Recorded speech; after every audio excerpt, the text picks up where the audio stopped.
안녕하세요, 김촌입니다. 만우절 담화로 국힘에서 바가지로 욕을 먹은 윤통이 오늘은 긴급 농축산물 가격 안정대금 무제한, 무기한 투입이라며 나라 운영을 모가치 하고 있습니다.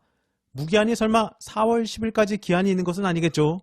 그러면서도 윤통은 자기 자랑도 빼놓지 않았습니다. 윤통은 최근 경제 지표를 언급하며 우리 경기가 확실히 살아나고 있고 앞으로 더 나아질 것이라는 전망의 시그널이다. 그러나 국민이 체감하는 경기에는 온도차가 있다고도 지적했습니다. 도대체 저 시그널은 어디서 보고 있는 것일까요? 이후 한동훈이 던졌던 세종 국회 이전 공약을 언급하며 오늘 아예 세종 정부 청사에서 국무회의를 주재하고 지난 대선 때 세종시를 실질적인 행정수도로 완성하겠다고 약속드렸다고 막 던졌습니다. 참 나라 운영 뭐같지 않아요. 이어서 한동훈 정부 부족 내 책임 아니다. 한편 윤통이 너무 떠벌리고 다니니 한동훈은 슬쩍 발을 빼며 제가 100일도 안 됐다. 그 책임이 저한텐 있지 않지 않나라고 말해 화제가 되기도 했습니다. 관련해서 총선 이후를 생각하는 홍준표는 법무부 장관 했으니 책임이 크다고 한방 날렸습니다. 이어 홍준표는 페이스북에 그 사이 각종 사건 사고에도 책임진 사람이 없었지 않았습니까? 셀카 찍는 시간에 국민들에게 담대한 메시지나 던지세요. 셀카쇼만이 정치의 전부가 아닙니다. 물론 홍준표가 그러거나 말거나 한동훈은 오늘도 지금은 뭉치면 살고 흩어지면 죽을 때라며 양문석 후보가 집까지 판다고 한 것을 두고도 음주운전하고 차 팔면 용서되냐라며 자폭했습니다. 국힘당은 사과도 안 하고 논란이 되고 있는 집도 안 파는 상황인데 대단한 뻔뻔함인데요. 함문경은 하루 만에 좀 성급했다. 한편 한동훈이 꽂은 함문경이 윤통의 탈당 요구를 한 지 하루 만에 철회했습니다. 욕을 바가지로 먹고 캐비넷이 걱정되어 그러는 것일까요? 함문경은 오늘 CBS 라디오 김현정의 뉴스쇼에서 대통령의 안발 물러나 사회적 타협 기구를 통해서 얘기를 하겠다고 하시니 그것을 믿고 나가보자는 게 오늘 아침 제 생각이라고 밝혔습니다. 바로 전날 대통령실 정책실장이 2,000명이라는 증언 규모를 절대적으로 고수하겠다는 입장이 아니라는 취지로 다시 입장을 바꾸자 함문경도 슬그머니 꼬리를 내렸습니다. 그러면서 함문경은 제가 좀 성급하게 내질렀다고 생각한다고 접었습니다. 하도 말을 바꾸니 내상에서는 이런 자질의 사람을 국회로 공천한 국힘과 한동훈이 개탄스럽습니다. 그런데 이런 심약한 자의 공약을 믿을 수가 있을까요? 정봉주 잘한다. 두 분의 하사에게 연락을 하였습니다. 뻔뻔한 국힘과 달리 민주당 사람들은 아파트도 판다고 하고 정봉주 전 후보는 문제가 됐던 발언에 대해 후속 조치를 전했습니다. 정봉주, 이번에 저의 7년 전 발언에 대해 언론 보도를 통해 문제를 지적했던 두 분의 하사에게 연락을 하였습니다. 한 분은 연락 자체가 불가했고 SNS 메시지로만 소통이 된다고 하네요. 다른 한 분과는 통화가 되었습니다. 제 이름을 밝히고는 당시 제 발언에 대해 사과의 말씀을 드렸습니다. 저의 부족한 소양에서 비롯된 일이고 불의의 가슴 아픈 사고를 당한 분에게 씻을 수 없는 죄를 지었다는 사과의 말씀을 드렸습니다. 이분은 제가 그런 말을 했는지 당시에는 몰랐고 이번에 언론에 보도가 되어서 알았다며 제가 전화해서 사과하는 것에 대해서는 긍정적으로 답변을 주셨습니다. 이분의 사정상 당정 만나는 것은 쉽지는 않겠지만 만날 수 있도록 노력을 할 것입니다. 정봉주 후보의 노력을 많은 분들이 기억할 것이며 후에 또 좋은 기회가 있을 것입니다. 이렇게 후속 AS도 철저한 민주당의 모습인데요.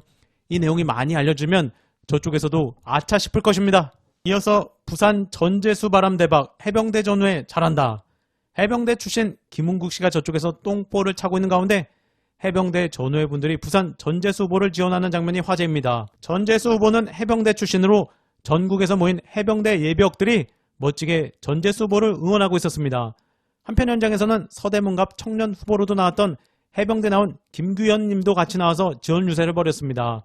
김규현, 민주당 전재수 후보 지원 유세에 다녀왔습니다.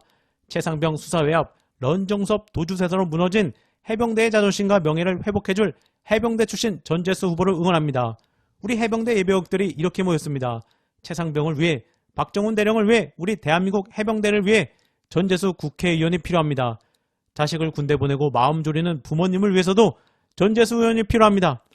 제가 아는 우리 전재수 후보는 상대방과 대화하고 설득하고 타협하며 통합의 정치, 상생의 정치, 일하는 정치를 만들어 왔습니다. 저희 해병이 전재수 의원의 기대를 거는 큰 이유입니다. 전재수 후보도 김규현님도 멋진 활약 응원하는 이유입니다. 반면 이낙연, 여론조사와 현장 민심의 차이가 있다. 이낙연 새로운 미래 대표가 역시 감이 없습니다.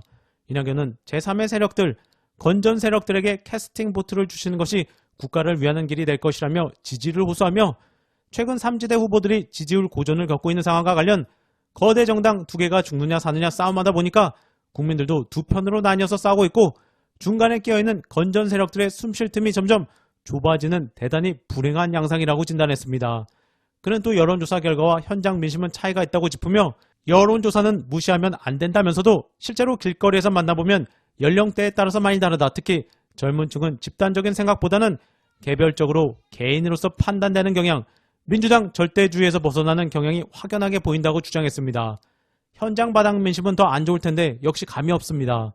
사전투표까지 3일, 본투표까지 8일 남은 가운데 제3지대 지지율 반등 가능성에 대해서는 이낙연, 바닥에서는 변화가 조금씩 일어나고 있는 것으로 느낀다며 마지막 순간까지 최선을 다하겠다고 말했습니다. 그러면서도 최근 문 전 대통령이 정치적 상황과 관련해 전화를 건넨 사실도 공개했습니다. 끌어올 건 다 끌어들이는 모습인데요. 이낙연은 윤 정부가 마구 사고를 칠 무렵에 우연히 통화를 할 기회가 있었는데 저한테 위로하시더라. 문 전 대통령이 어렵게 쌓아올린 탑이 무너지니 총리님 얼마나 속상하세요 말씀하시더라. 속상하시기로 치면 대통령이 더 속상하실 텐데 위로의 말씀을 들었던 기억이 새롭다고 전했습니다. 한편 광산갑의 민영배 의원은 이 핑계 저 핑계 안되고 시원하게 압도적 지지 고맙습니다라며 겸손하고 진실하게 승리하게 뛰겠습니다로 깔끔하게 소식을 전했습니다. 이어서 이천수의 자책골 전국민이 지켜봐. 개항에서 원희룡 후보 지원하는 이천수가 결국 엑스맨이 아니었나 싶습니다. 선거일이 다가올수록 원희룡 측의 악재가 되는 모습입니다. 오늘 세계일보는 아예 제목을 이천수의 자책골, 계양구 주민과 말싸움 장면 전국민이 지켜봐라고 할 정도로 악재로 꼽았는데 반대로 민주당에서는 또 다른 민주개항 선대본부장으로 등극하는 순간입니다. 세계일보, 원희룡 인천 개항을 국힘 후보를 지원하기 위해 유세판에 뛰어든 이천수 후원회장이 시민과 말싸움을 하는 듯한 장면이 포착돼 논란이 일고 있다. 이 씨는 선거운동 중 한 시민이 시끄럽다고 외치자 아버님이 더 시끄러워요 라고 맞받아쳤다. 이 씨의 일침에 주변에서 웃는 것으로 보이는 소리가 들리기도 했다. 이어 이 씨는 아버님 그러지 마세요. 그러면 이재명 후보가 더 안 좋아져요. 왜냐면 시키셔서 한 거니까. 그러시면 안 되고요 라고 했다. 또 아버님 때문에 25년간 발전이 없는 거다.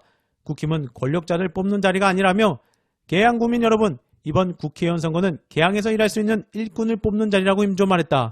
이 씨가 시민과 입씨름하는 동안 원 후보는 옆에서 별다른 제지를 하지 않은 것으로 전해졌다. 국힘 지지자가 아닌 후원회장으로 나선 이 씨가 유권자인 계양구 주민과 말싸움을 한 건 부적절하다는 지적이 쏟아진다. 특히 당시 이재명 대표가 유세 중이었던 것으로 전해지면서 비매너 논란도 불거지고 있다. 세계일보, 당시 이 대표가 이를 의연하게 대처한 것과 비교해 가벼운 행동이었다는 비판이 나온다.